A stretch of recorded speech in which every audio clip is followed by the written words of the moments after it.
can't believe all of the things they say about me. In the room, they trade left to right. Baby, like, ooh, she's so face. And I just tell them, cut me up and get down. They call us dirty because we break all your rules down. And we just make the house the rule. Is that alright, girl?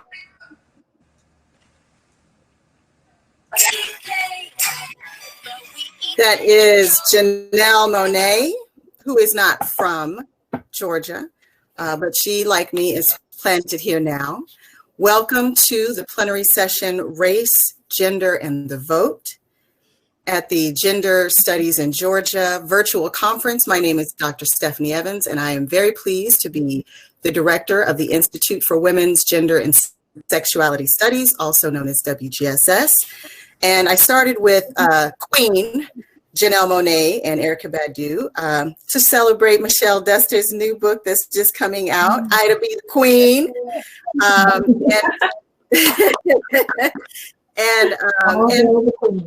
Yes, all hail the Queen. And to, because Janelle Monáe is definitely one of those to break the rules. And I started yesterday, I started the session with Bernice Johnson Reagan, Sweet Honey in the Rock, Ella song. And so we're centering Georgia and activism in the state of Georgia. And we are just so, we're just so pleased and grateful to have everyone here. This conference is a 2-day conference. We've had several sessions. There are 11 institutions in the state of Georgia who are presenting panels. And it's just been absolutely incredible. And I do hope you were able to join us for the Stacey Abrams keynote last night, commemorating the 100th anniversary of the 19th Amendment, which is one of those historical markers that we're looking at for this conference, in addition to the 25th anniversary of the Institute at Georgia State University, as well as the 50th anniversary of women's studies as an academic discipline. And so this is, again, Race, Gender, and the Vote. And in women's gender and sexuality studies, we need to interrogate whiteness in WGSS, because even as we are commemorating the 100th anniversary, as this panel, Race, Gender, and the Vote, will clearly show, that the 19th Amendment didn't guarantee access to the ballot for everyone, for Black women, for Native American women, for Asian women. And this work pulls that out. And very much like Julie Shane said in yesterday's plenary session, Julie Shane is the editor of Persistence is Resistance, the volume that's free and open online access that talks about the 50th anniversary. She contacted me about that work, and she says, I refuse to have a white book. Like a white women's studies book is just not viable at this point. And so she wanted to make sure as a white woman that the book was more than 50% not white women. And so she engaged me in that discussion. And those are the types of things that we need to interrogate. How does whiteness work in WGSS? How does it work in departments?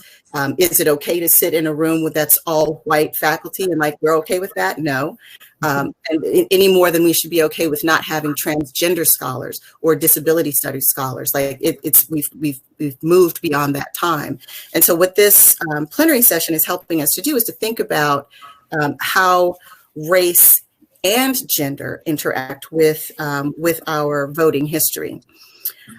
So thank you for joining us for this plenary. This has been an exciting 2 days for this conference, and I'll keep my comments brief so you can enjoy the panel. And thinking about the construction of this panel in concert with the Abrams keynote, I began to read the 4 books here that will be by Martha Jones, Vanguard, Michelle Duster's afterward to the autobiography of Ida B. Wells, and Carol Anderson's, I don't know, which book was this? White Rage? No, yes, One Person, No Vote. I'm sorry, I'm losing count here because the next one's coming out in spring. Anyway, and so these 3 books I started to read in concert with Stacey Abrams, Our Time Is Now. And I'm going to publish a review essay, and this was the beginning of the essay. It's an excerpt. I'm haunted by the Hamilton song, "The Room Where It Happens." I'm haunted by, the room where it happens. No one else was in the room where it. I'm gonna keep my day job, just so you know. Okay. I'm haunted by the deal that white men made in pubs, from planning a new nation's capital to institutionalizing capitalist structures. I'm haunted by the declarations made in halls championing the virtues of freedom by those who built a government on the backs of enslaved Africans. I also think about the rooms where many of the slave-holding founding fathers raped Black women and girls, like Thomas Jefferson and Sally Hemings. No one else was in that room where it happened either. Reading Our Time Is Now, Power, Purpose, and the Fight for a Fair America by Stacey Abrams encourages me to think about other rooms too. Rooms that can be populated by those formerly deemed property, less than human, or disenfranchised. Rooms where Sally Hemings' daughters get to make the proclamations. Rooms where women like Alicia Garza, Patrice Cullors, and April Tometi of Black Lives Matter, and now Latosha Brown of Black Voters Matter. And we have the Georgia representative from Black Voters Matter at a voting workshop this afternoon, along with a growing cohort of Black and women of color legislators who are among active political chorus that are working to make freedom for all a real thing in government houses, in streets, in markets, and in our own homes. And so these authors that we're about to hear talk about how race and gender happen in political spaces. And I am pleased and grateful to know them IRL, in real life. And so I have to hold up my ABWH cup, the Association of Black Women Historians. Wait. Yes. And so that's one of the professional organizations that has been central to connecting me to these incredible scholars. I'll also take a moment to introduce Dr. Tiffany Player, who will facilitate the rest of this session after we hear from Professor Jones, Michelle Duster, and Carol Anderson. Tiffany Player is a historian of identity formation and the attendant political and social transformations of communities with the African diaspora during slavery and after emancipation. She completed her PhD in history from Washington University in St. Louis in 2018. Her book project, What Are We Going to Do for Ourselves? African American Women and the Politics of Slavery from the Antebellum Era to the Great Depression, analyzes Black women's efforts to force a public reckoning with the material and cultural legacies of slavery in the United States as an essential component to their political power across multiple generations. And so Dr. Player is in her first semester here at Georgia State University in the Department of History, and we're so fortunate to have her. So I kind of pulled her into this session, as we are wont to do. And so I will introduce very briefly so that we can spend the rest of the time with these amazing, amazing scholars. Professor Martha S. Jones is the Society of Black Alumni Presidential Professor and Professor of History at the Johns Hopkins University. She is a legal and cultural historian whose work examines how Black Americans have shaped the story of American democracy. She's the author of Vanguard: How Black Women Broke Barriers, Won the Vote, and Insisted on Equality for All. Michelle Duster is a writer, speaker, professor, and champion of racial and gender equity. In the last dozen years, she has written, edited, or contributed to 11 books. That runs in the family, I'm sure. She co-wrote the popular children's history book, Tate and His Historic Dream, co-edited Shifts, an anthology of women's growth through change, and Michelle Obama's impact on African-American women and girls, and also the afterword to her great-grandmother's autobiography of Ida B. Wells. And lastly, here in Georgia, the amazing Dr. Carol Anderson is the Charles, she's so fancy, is the Charles, and don't care. Professor Anderson, she don't care. I love her for that. Carol Anderson is the Charles Howard Candler Professor of African American Studies at Emory University and author of White Rage, The Unspoken Truth of Our Nation's Divide, a New York Times bestseller and Washington Post notable book of 2016. She's also author of Eyes Off the Cries, The United Nations and the African American Struggle for Human Rights, 1944-1955, which is a cornerstone foundational book for us to understand everything that comes after, including her current One Person, No Vote, How Voter Suppression is Destroying Our Democracy. And so I will turn the stage over to Martha Jones, then Michelle Duster, then Carol Anderson, and Professor Player will come back and facilitate the rest.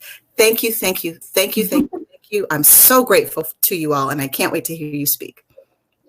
Thank you. Thank you, Dr. Evans.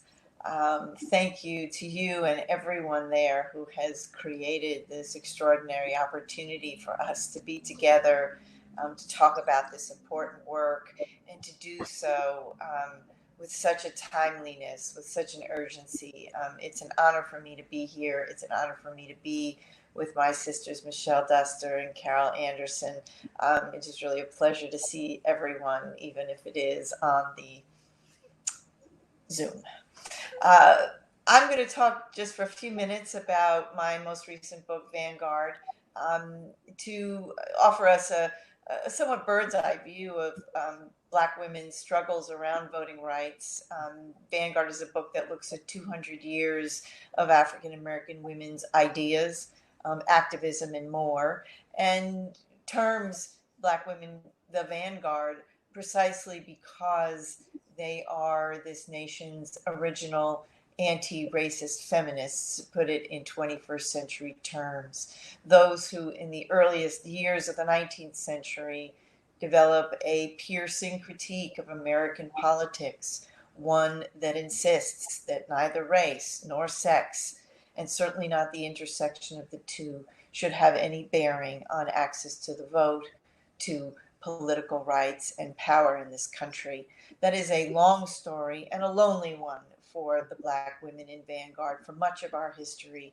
But we sit here on the precipice of another historic chapter in that story, and we recognize that through their brilliance, through their persistence, and with tremendous courage and at great risk and even loss, Black women have brought us to some of the 21st century's best ideals.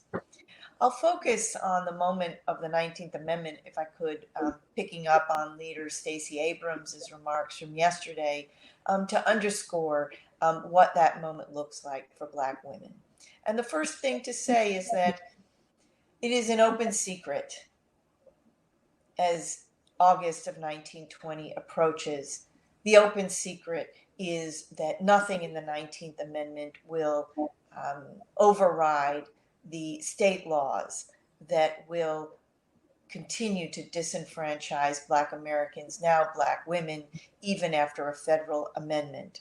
Poll taxes, literacy tests, and more will, everyone knows, from the suffragists to the Congress members who promote the or promulgate the amendment to the state lawmakers who ratify it. Everybody knows that nothing in this amendment will disrupt the disenfranchisement scheme that is already at work in the lives of Black men. Now Black women will be disenfranchised as well. Nothing in the 19th Amendment will curb the intimidation and violence that is already a part of every election day in the United States when Black Americans are concerned. Nothing in the amendment will excuse Black women from violence and intimidation going forward. So the Black women in Vanguard are first charged with sizing up this political scene and then to challenging it. And importantly, in 1920, Black women understand well the ground game of American politics, which means they organize suffrage schools and citizenship schools to, as they can, prepare one another to meet reluctance and worse when it comes to confrontations with registrars and other voting officials across the United States. And at the same time, they will teach one another how to pay poll taxes, how to pass literacy tests. They will read the U.S. Constitution together in order to be prepared to overcome understanding requirements that are imposed upon them when they show up to register in the fall of 1920.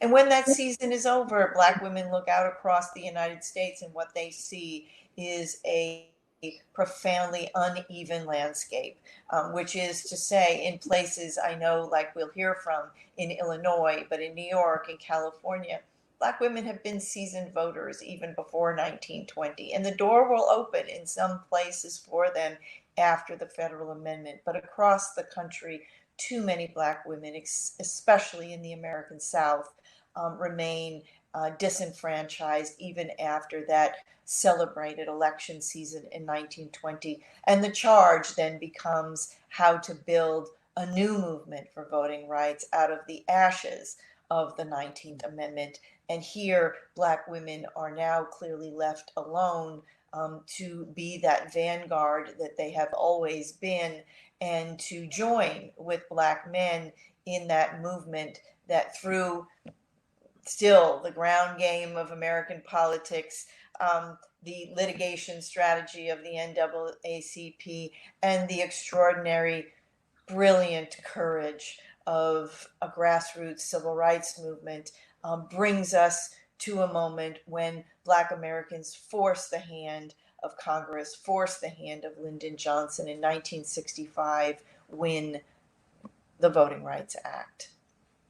My last comments really are about the profound relevance of this history for our own time, because of course there is something more than eerie about the parallels between 1920 and 2020. And I know we're going to hear from Carol Anderson as our authority on voter suppression, but I do want to suggest the ways in which, in marking this anniversary, we do not need more myths. We do not need more Elizabeth Cady Stanton and Susan Anthony and Alice Paul and Carrie Chapman Catt, because what we need are histories that are instructive to us. And this requires invoking the women who Senator Kamala Harris invoked back in August when she accepted the Democratic nomination. We need the Mary Church Terrells and the Ida B. Wellses. We need the Mary McLeod Bethunes. We need the Diane Nashes and the Fannie Lou Hamers. We need the Constance Baker Motley. What we need here in 2020 is the history of the 19th Amendment and how Black women confront that moment and overcome it, because here we are in our own historical moment, faced with challenges that are all too resonant to those that Black women confronted 100 years ago. So thank you again for the opportunity to be with you. And I think I'm going to pass the mic.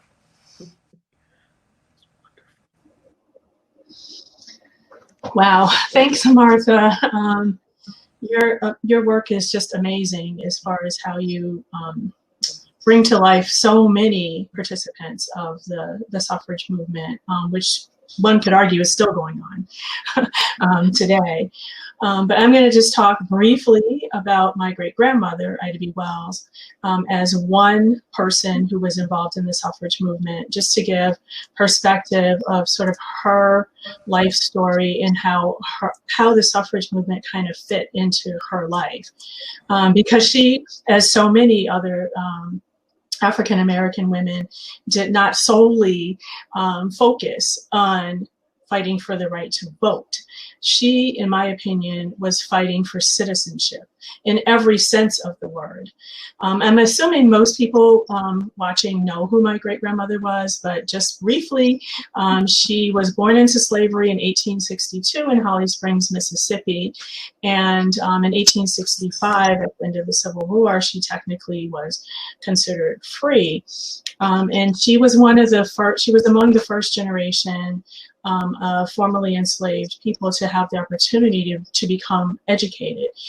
So she attended At the time, it was called Shaw University. Now it's Russ College in Holly Springs, Mississippi.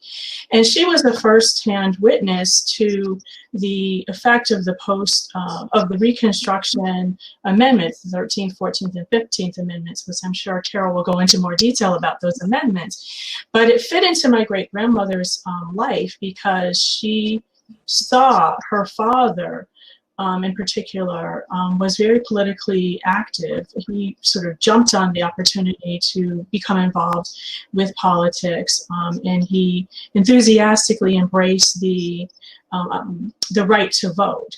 And so my great-grandmother grew up in a politically oriented, civically engaged family. She also was a first-hand witness to the backlash that happened post-Reconstruction. And unfortunately, both of her parents died when she was only 16 years old. And so she sort of was thrust into womanhood, into becoming a breadwinner and a head of her family at a very young age. She had 5 surviving siblings that she decided to take care of. And so she became a teacher. That was the first job that she had, which was one of the few jobs that educated Black women could do. In that way, she was part of the minority because most women during that time in the 1870s were either domestics or they were working in some kind of manual labor, even if it was, still sharecropping and that kind of thing. So she was in the minority in that sense. She eventually moved to Memphis, and there she continued teaching, but she also launched into journalism, which is what I think most people are most familiar with her work in journalism, which segued into civil rights activism. One of the things that Martha, I know, talks about in her book is how Black women disproportionately had to endure sort of physical assaults in public spaces, specifically on public transportation. And that's one of the things that really launched my great-grandmother's life into civil rights activism, because she was accosted on a train going from Memphis to Woodstock, Tennessee, going to her job, commuting, as we say today, and she was assaulted by the train conductor and 2 other men. And she had other problems later on. If ultimately she sued the railroad, the Chesapeake, Ohio, and Southwestern Railroad. Initially, she won the case, and then it was overturned like 2.5 years later. So I mention all of this because it affected her worldview. Because one, she wasn't treated as a citizen. She saw very clearly that she, as a woman, did not have the same rights as a white woman. And then she was first witness to how Black men, including her father, had the right to vote, and then it was revoked. So I think that shaped her idea of what legal rights Black people have in this country. And then she really was launched into like what she called herself a crusader for justice, when 3 of her enterprising business-owning friends were lynched because they actually owned a successful business. And she spoke out through her journalism so much that her life was threatened, and ultimately her printing press was destroyed. She was exiled from the South. She ended up in New York City. She went overseas, and then she ultimately ended up in Chicago and settled and got married and had 4 kids, and that's why I exist. So in the midst of all of her activism, she was, fighting for racial rights, gender rights, but she also got involved in organizing with organizations. She founded numerous organizations, or was involved in several. As far as specifically kind of focusing on women's rights, she was one of the founders of the National Association of Colored Women in 1896. In Chicago, she founded the Alpha Suffrage Club in 1913. As Martha talks about in her book, women got the right to vote state by state initially before the 19th Amendment was passed. And so my great-grandmother was fortunate. She lived in Chicago, Illinois, where Illinois women got the right to vote, limited suffrage in 1913, 7 years before the 19th Amendment was signed. So my great-grandmother had the right to vote before the 19th Amendment, and she took advantage of that and canvassed for Oscar the Priest, who ultimately won as the first African-American alderman in Chicago. And then one of the last things that she did in her life was she had the audacity, and I just love this, that she ran for state senate in the state of Illinois in 1930. So only 10 years after all women got the right to vote, she, as a Black woman, decided to get in there and run for office. And so she truly believed that through the right to vote and through political activism and action, that is one way to change the laws and policies that she felt needed to be changed in order to have racial justice. And I really think that's the big difference between African-American women, maybe other women of color, and white women. Because a lot of Black women, and my great-grandmother talks about it in her book, her autobiography, about how Black women needed to fight against racism. And the way to do it was to have political power, to vote for people who could impact law. And so I'm going to turn it over to Carol to talk about the actual laws that impacted us as a community. Oh, thank you. And my gosh, I am honored to be on this panel with like two amazing sisters. I just thank you. Thank you. And hearing about your great grandma, because she is fierce. I just got through reading another one of her books on the Elaine, Arkansas massacre, and she is fierce. And fierce, frankly, is what it takes to be able to wage into this battle for full citizenship rights, to wage into this battle for full voting rights. And I'm just going to talk about the forces that were arrayed against Black folk. And I don't know whether to start in 1890 or 1980 because the message was the same. In 1890, you had coming out of Mississippi, the Mississippi Plan, where they said, we don't want Black folk to vote. I mean, Big Chief Jim, Big Chief Vardaman was very clear. The only reason Mississippi was revising its constitution was to remove the N-word out of politics. That was the only reason. Now they cast it in this kind of legalese, and this is part of what we have to listen to today, is how these attempts to destroy African-American citizenship rights, their voting rights, is cast as a legal method to protect democracy. And so they said, we cannot say we don't want Black folk to vote, because there's this thing called the 15th Amendment that says, shall not abridge the right to vote on account of race, color, or previous condition of servitude. And so Mississippi says, okay, so we just can't write a law saying we don't want Black folk to vote.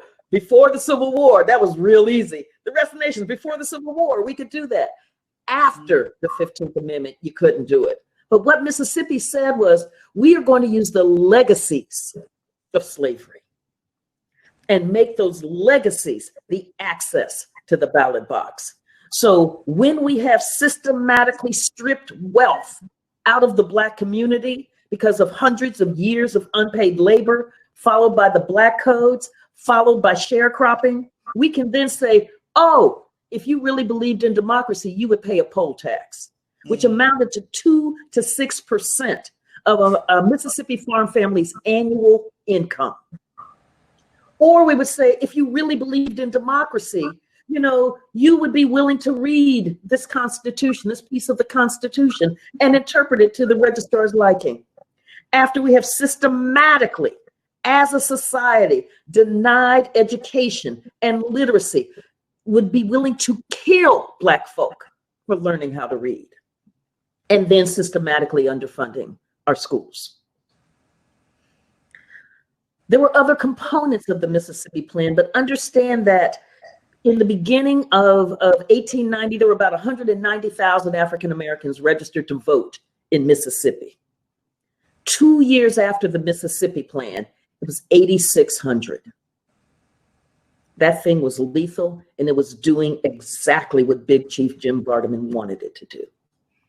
And the US Supreme Court said in a decision in 1898, the Williams decision, that the poll tax nor the literacy test violated the 15th Amendment because everybody had to pay and everybody had to read. But everybody wasn't enslaved. So when we get to those moments, that grinding, that civil rights movement that leads us to the Voting Rights Act, which was landmark legislation because it did basically a preemptive strike against these laws so that these laws that were discriminatory couldn't be implemented. We saw a shift. But notice that in that shift, we still had folks who were like, how do we stop Black folk from voting? And I think about Paul Weyrich. Paul Weyrich was the co-founder of the Heritage Foundation and also the co-founder of a group called ALEC, the American Legislative Exchange Council. And what Paul Weyrich said in a meeting in 1980 was, you know, all of you are goo-goos. You're all about good government because you want everybody to vote. Well, I don't want everybody to vote because quite candidly, our leverage goes up as the voting populace goes down. So when that is the framework for one of the stalwarts of democracy, our power goes up as we restrict access to the ballot box. And so in those definitions of who gets restricted is what we see unfolding before us today. And that is because of a US Supreme Court decision. So you see, this is the Cliff Notes version. That is because of a US Supreme Court decision, Shelby County v. Holder in 2013, that gutted the pre-clearance provision of the Voting Rights Act. What that did is we started off this session with some music. It let the dogs out. And you can go, oof, oof, because it let the dogs out. 2 hours after the Shelby County decision, Texas implemented a racially discriminatory voter ID law. Within a day or a month or so, Alabama implemented a racially discriminatory voter ID law that it had on the back burner waiting because it knew that it couldn't get it through a Department of Justice pre-clearance review because it was so racist. Because the lawmakers who crafted that law said, how do we depress the Black voter turnout? Because all of these Aborigines and these illiterates will get on these HUD-financed buses and go to the polls. That was the framework and the foundation for Alabama's voter ID law. Here in Georgia, we already had a voter ID law put in place where the U.S. Department of Justice had said, the staff attorneys had said, Lord, this thing is racist. But the political appointees from George W. Bush, approved that thing within a day after the staff attorneys had said, Lord, this thing is racist. So we have a racist voter ID law. We have the purges that wipe out Black folk, that wipe out people who are moving, wipe out people who are still there. By looking at these kinds of legacies of Jim Crow, the legacies of slavery. The same thing with poll closures. The same thing with early voting. And I want to because I want to give us some time to talk, is that all of these things combined in Georgia in the 2018 election for governor, where you had the Secretary of State who had already removed In 2018, 10% of the registered voters off of the rolls. And then, and that race is statistically close between Brian Kemp and Stacey Abrams. In October of 2018, Georgia has a program called Exact Match, which says if your matches up your name on your voter registration card with the name and the information in the state's driver's license database or with the Social Security Administration. And if it's not an exact match, the Secretary of State can pull your name from the voter registration list. In October, now remember the election's in November. In October, Brian Kemp removed 53,000 registrants from the rolls. 70% of those were African American. The courts had already ruled that the exact match program was racially discriminatory because it privileged anglicized names.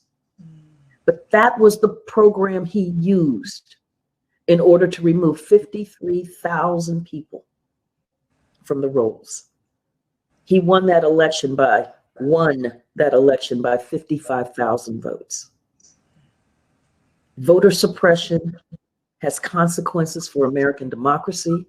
It has consequences for the lives of Black women. And so right now, as we see this election going on, as we see these 6, 7, 10, 11-hour lines, as we see 100-year-old Black women trying to vote in the middle of a pandemic, as we see a young, beautiful Black mother holding her baby in line, covered in plastic, to try to exercise her right to vote and her right to be safe. These are the vanguards. Thank you.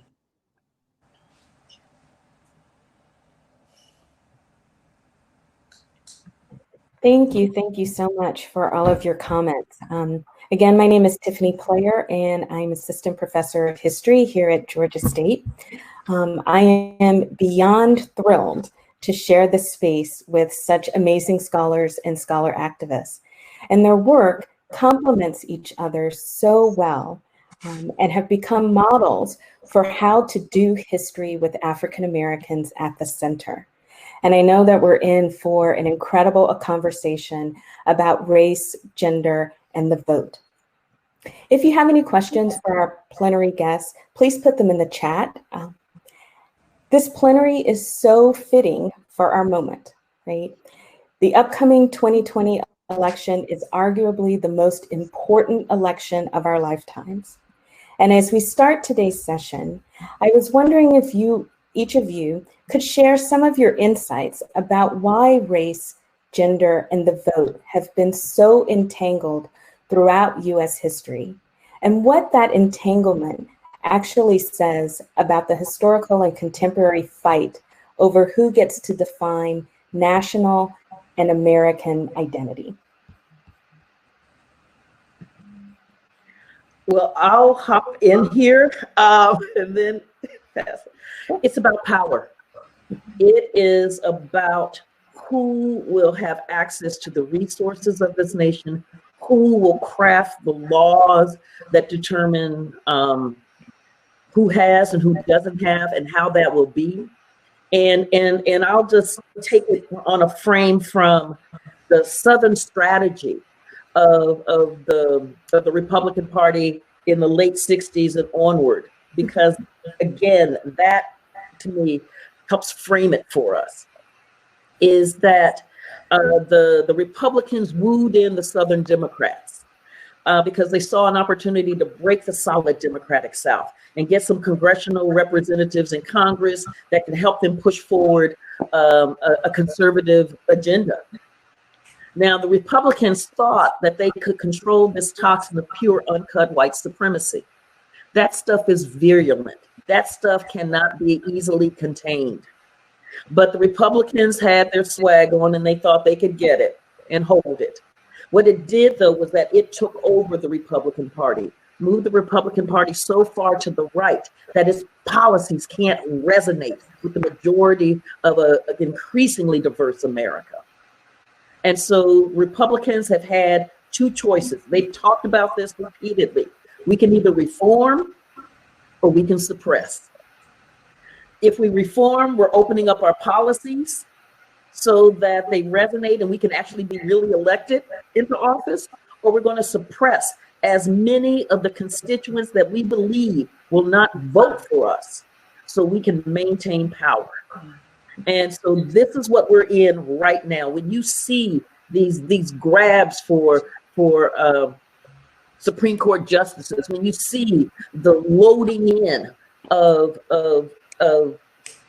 judges on the federal bench, this is also about recognizing that trying to stop the right to vote eventually with the typical voter suppression methods that they have in place won't work. So it's going to require having a judiciary that can push back and stop the tide. So that's where we are right now. To me, I see it about racism, white supremacy, power.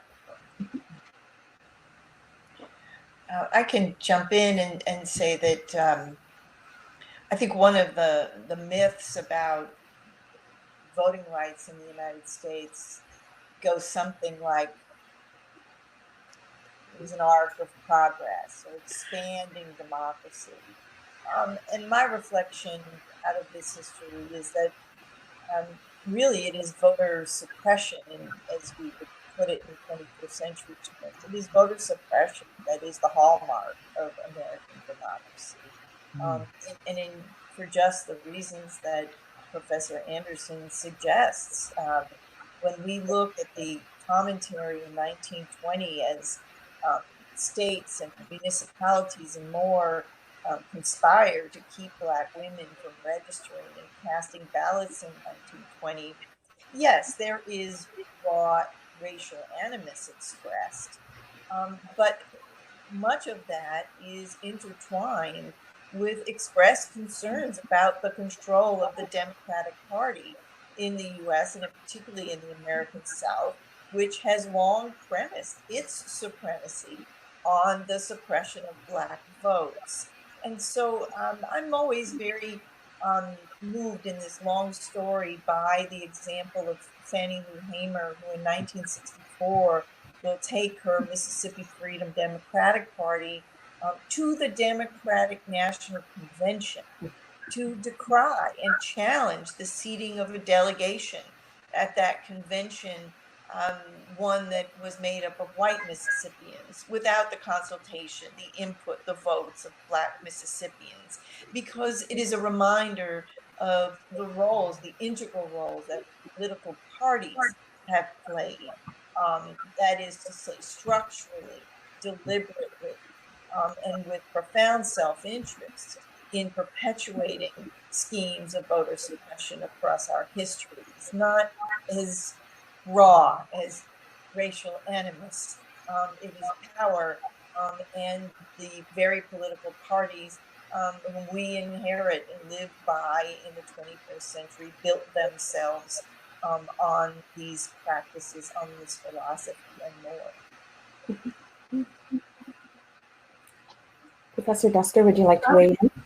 I mean, I'm not sure how much more I can add. I mean, my initial thought is purely based on racism, because I mean, I think that our country was structured on slavery, and so in order to justify slavery, there had to be a narrative created that dehumanized Black people. And so if people sort of internalize that attitude that Black people are not the same as us, they're not human, they're not, just whatever, all the different things that were told and even backed up by scientists, I mean, that's a whole nother discussion of all of the different, literally scientific kind of proof that Black people are not the same as white people and inherently inferior.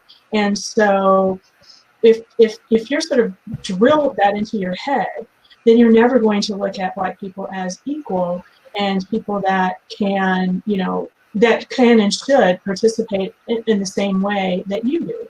And so there is, I think, structurally in this country, an effort to have this racial hierarchy. So, and with Black women at the very bottom, pretty much, because we're dealing with racism and sexism. So it's power, obviously, but I think it's power based on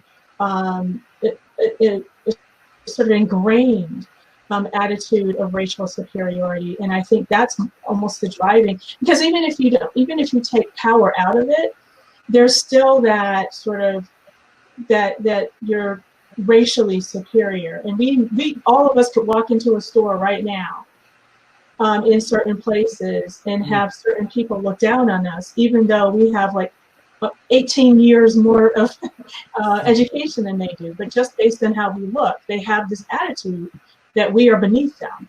And I think that's kind of the driving force. Also, the narrative that has been constructed as a result of the sort of a reiteration of the slave narratives of that we are, like I said, physically and emotionally, inferior. And so how can somebody view you as a peer if they don't think of you as the same? So this narrative is very strong. And so that's all I have to say. And I would just add one more thing to that, because it reminds me of listening to the confirmation hearings, such as they were, where Amy Coney Barrett talked about being a virtuous citizen. And so this was in a decision where she said, if you had a conviction, where she wrote up, if you had a felony conviction, that didn't violate your Second Amendment rights to get your gun, but you had to be a virtuous citizen in order to be able to vote. So there was nothing wrong with the felon disfranchisement laws. And so you've got this thing about being virtuous, and how being virtuous then is actually implicated in these racial hierarchies, or implicated in being a Black woman. I mean, it's all in there. And so hearing that framing of virtuous, when Black women can't be virtuous,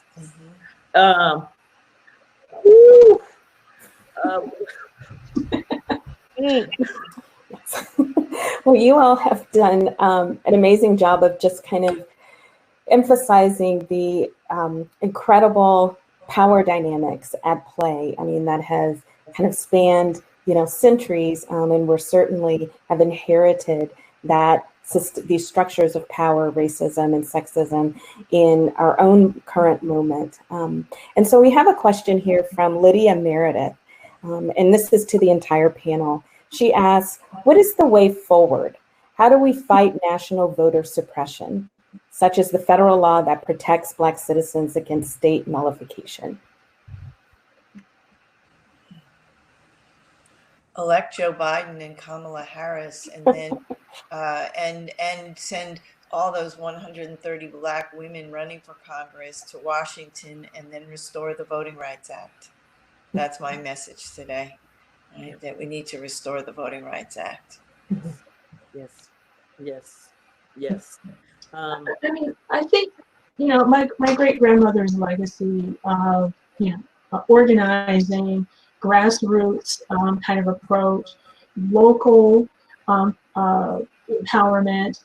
I mean, I think there's something to be said for that also. You have to almost have a two-pronged approach. You can obviously go for the national, amendments and national leadership, but you also can focus on your own neighborhood, your own, ward, your own district, and make the people who are actually elected, that you have a little bit more control over, as far as having access to them, accountable for them. Because I mean, I think some of the suppression that I'm seeing is a little bit more focused on the national, or like the statewide elections. But when you think about like school boards, or the water reclamation, I mean, the other things affect our lives, everyday lives, that we actually can physically go to somebody's office and talk to them in person and make sure that your voices are heard. So I would encourage that as well.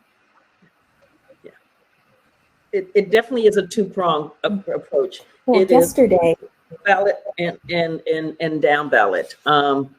And it is, as Michelle noted, with school board here in Georgia, in Quitman, Georgia, in like 2010 or so, Black residents who organized via the absentee ballots and managed to get Black folks elected that way.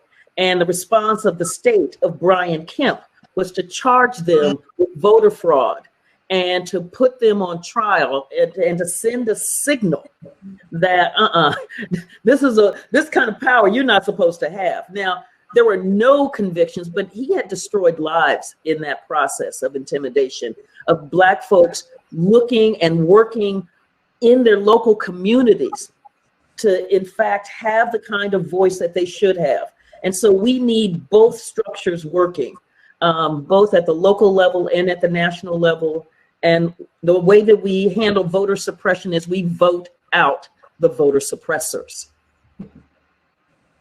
well, it's interesting. Yesterday, I mean, I think these comments really kind of resonate with what Stacey Abrams was talking about yesterday about the vote mattering more the more that you use it. Like we've kind of tend to fixate on the national elections, presidential election cycles, but it is those midterm elections, the local elections that the people need to kind of build a practice, a tradition of voting, I mean, in our 21st century moment, in order to kind of protect the kind of democratic vision we have for American society. We have another question from Asila Rashid, and the question is, can you talk a little bit more about the Electoral College and African Americans' participation, appointment in it, or lack thereof?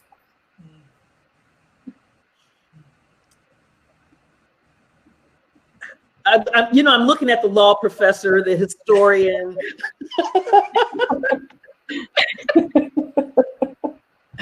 Well, I'll continue to be on my soapbox today and say abolish the Electoral College, right? The Electoral College was at the inception intended to distance, to insulate power and the highest echelons of this nation from ordinary citizens like us.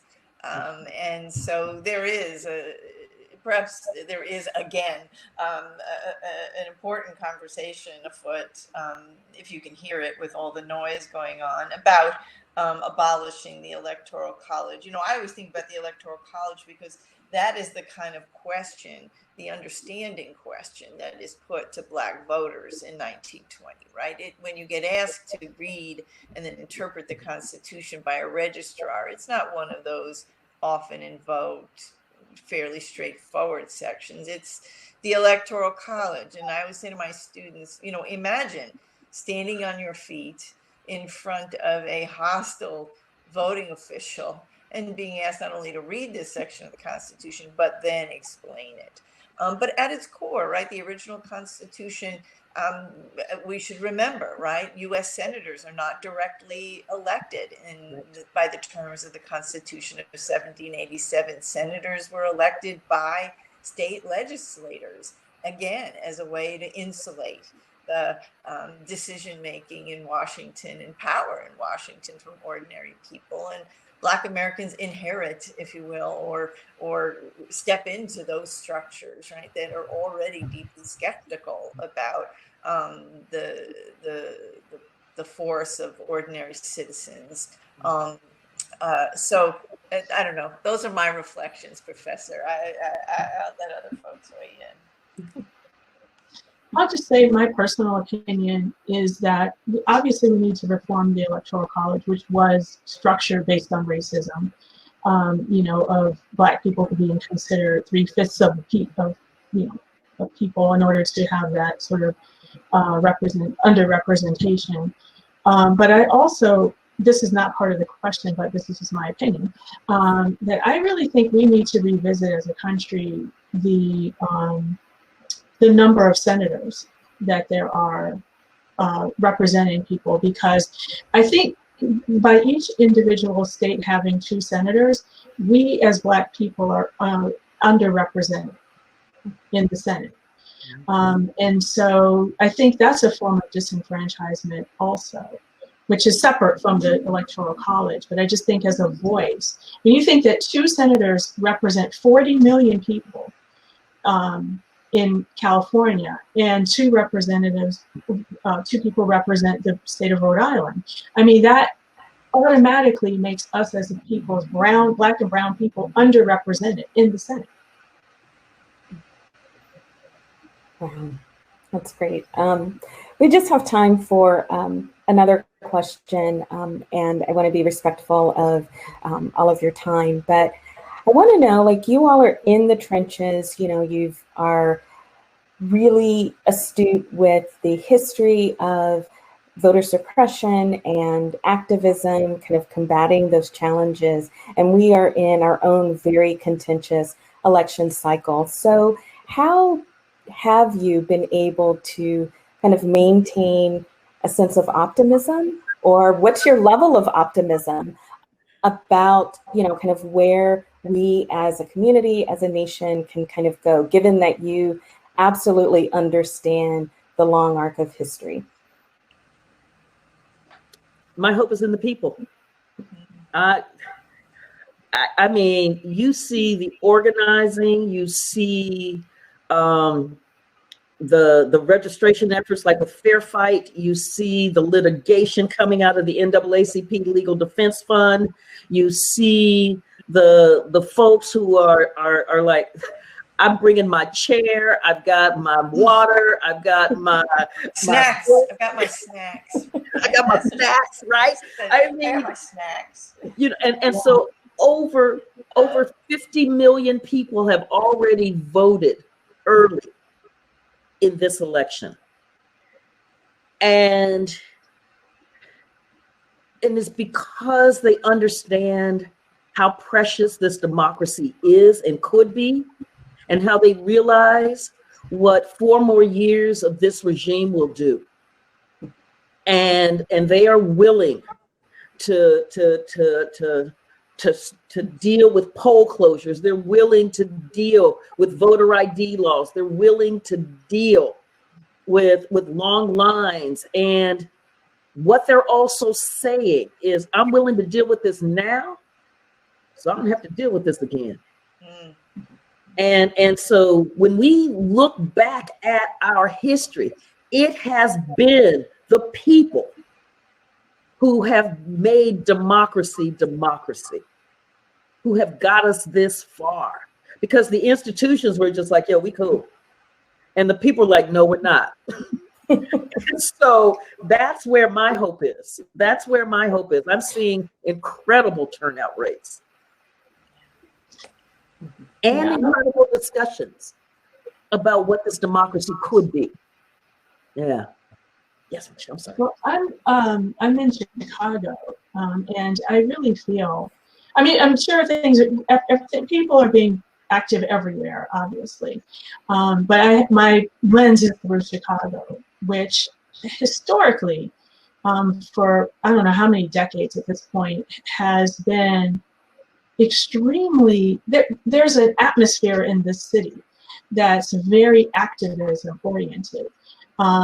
And it's hard to live in the city without being affected by all of the sort of, Chicago is very locally focused as far as, you know, people being in the streets. People in Chicago will show up to the mayor's house and I mean, seriously, they will camp out in front of the mayor's house to demand, you know, to make their voices heard. They don't just go to City Hall. So my focus or my lens of empowerment is from a local level, you know, and literally showing up and disrupting the system. And disruption is the only thing that gets attention. And there's so much of that in Chicago right now, of people showing up to downtown. People have shut down expressways. They're going literally in front of the mayor's house. I mean, people are they are refused to be silent.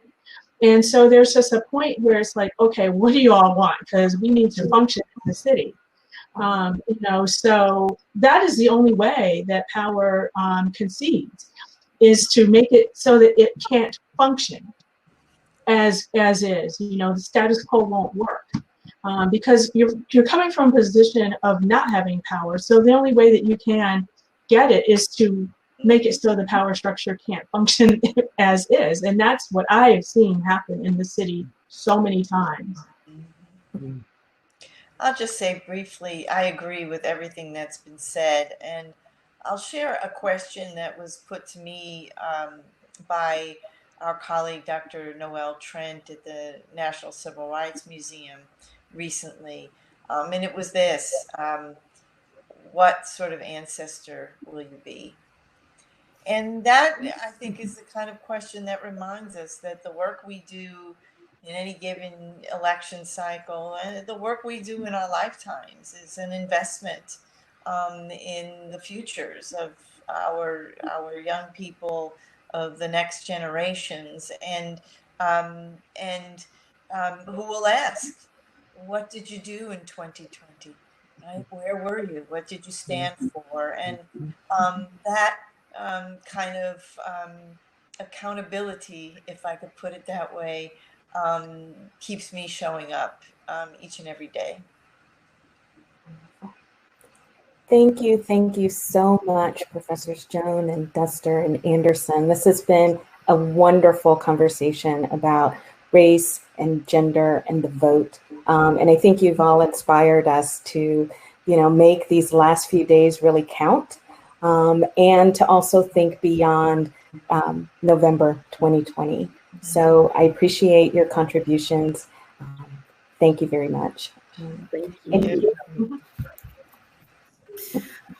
Wow, this is so okay. So everybody smile real quick. I have to take a picture before I forget. I forgot to take one with Dr. Kim. Everybody look at the camera. 1, 2, 3. Yay. Okay, good. Now I got that done. So to close out, thank you all so much for your time. This has just been everything I wanted it to be. When I said, I'm going to have a conference, and this is like, I had it in my head, and my colleagues were like, yes, that sounds fabulous. Go for it. This was my dream gathering, and you all made it happen, and I'm so very grateful. And to end on Martha Jones' question, what did you do in 2020? This is why I'm doing what I'm doing. A collection of us, I operate in collectives of Black women, and that keeps me going because they are my mirror. And so one of the books that I've edited is Black Women in Social Justice Education, and that is what we're doing in this work. And so we've been talking about voter suppression, but I want to close out by talking about another kind of suppression that's also going on, and that is the suppression of critical thinking. That is the suppression of social justice education. So there was an executive order signed by the impeached president of the United States, the executive order combating race and sex stereotyping, right? So this is a federal order that makes it that impacts contracts, right? Your ability to work in a state if you talk about race and sex, because it is stereotyping, right? So there's an executive order to suppress knowledge. Now, I grew up, for the most part, on the West Coast, and went to middle school and high school in Arizona. And Arizona, I didn't read a book by a Black author until I was in college, and I didn't start college until I was 25.